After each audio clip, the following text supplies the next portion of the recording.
Good morning, Jets Nation. Welcome to the New York Jets Weekly Report. I'm your host, Drew Jets, and today we're going over all the Jets news that happened from April 16th to April 22nd. So without any hesitation, let's go ahead and talk about it.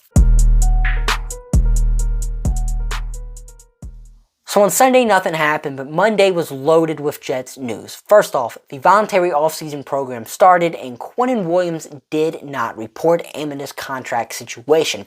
Now, at the end of league year meetings, he did say that if he has not received a contract extension by the offseason program starting, he was not going to report, and he's a man of his word as he did not report, and he has not received a new contract. Now, for the fans that are concerned about Quinnen Williams not showing up, don't be. As far as we know, he still wants to be a New York Jet. It's just his contract situation is taking a long time to play out. Whenever you look at the sides that are involved in it, it makes sense. I mean, first off, Joe Douglas takes a long time to do just about anything. I mean, look at how long he took to trade Jamal Adams. Look at how long this Aaron Rodgers trade process has played out. Joe Douglas just takes his time with big decisions, and extending Quinnen Williams, potentially making him the second highest paid defensive tackle in the game, is a very big decision.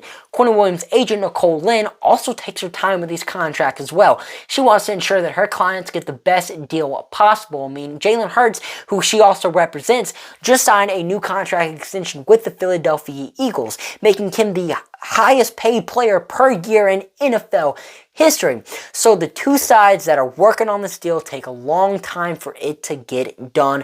So I do feel like this contract extension is going to eventually happen, but I wouldn't be surprised if Q isn't extended until sometime in June. There were also rumors going around on the first day of the offseason program that Zach Wilson was not there, but those rumors were later proven false by Rich Cimini and the New York Jets social media account. We also got some jersey number news. So Allen Lazard posted on his Instagram story that he's going to be wearing number 10 for the New York Jets, and Garrett Wilson posted on Twitter that he's going to be wearing 5 in 2024. So one more year of him in 17. Now, why he isn't switching his number this year is interesting, and we don't know why. Some fans have been theorizing that we're going to be getting new uniforms in 2024, while other people are just saying it's a merchandise problem. But make sure you comment down below your theory down below. Dwayne McBride also is visited the New York Jets on Monday.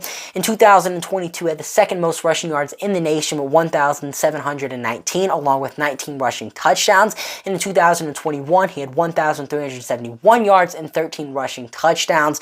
So this dude is just a workhorse back, an absolute stud of a player, or at least he was in college. And on the consensus big board, he is at 128, so most likely a 4th or 5th round pick. On Monday, Bryce Huff also signed his second round tenor, which is worth around $4.3 million. Now, in 2022, Huff had 3.5 sacks for the New York Jets, along with having the highest pressure percentage in the NFL. So it's great to see Bryce Huff back with the New York Jets for at least another year.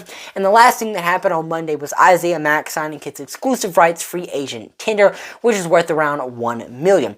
Now, in his 4-year career, Mack has 2.5 career sacks, and he's most likely going to be a training camp body who finds his way onto the practice squad.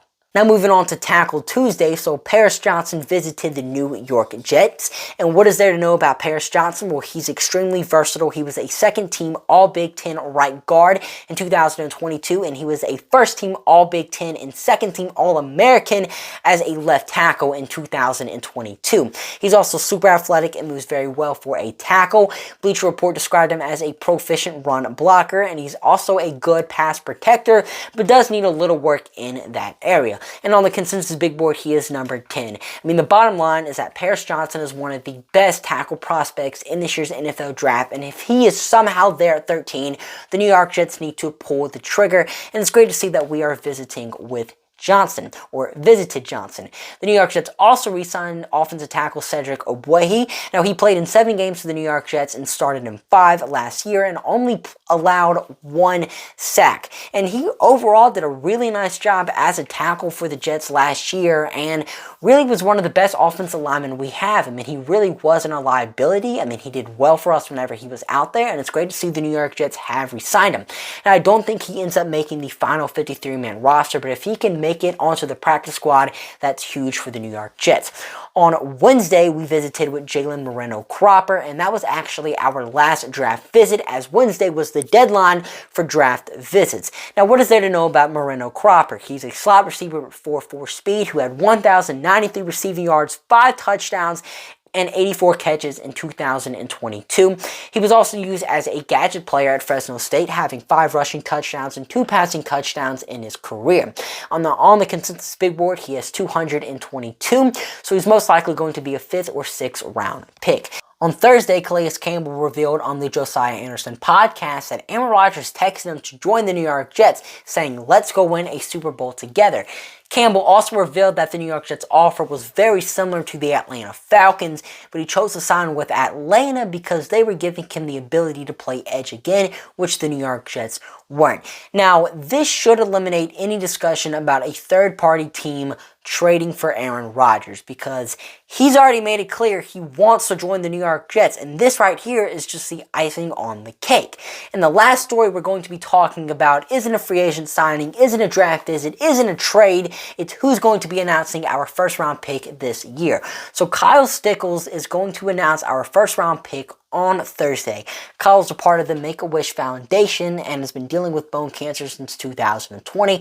So it's great to see that Kyle is going to have just an amazing experience in Kansas City, announcing the Jets pick, meeting whoever our first round pick is, talking with the commissioner, probably meeting some, awesome people in Kansas City. So it's just great for Kyle that he gets to be a part of this year's NFL draft.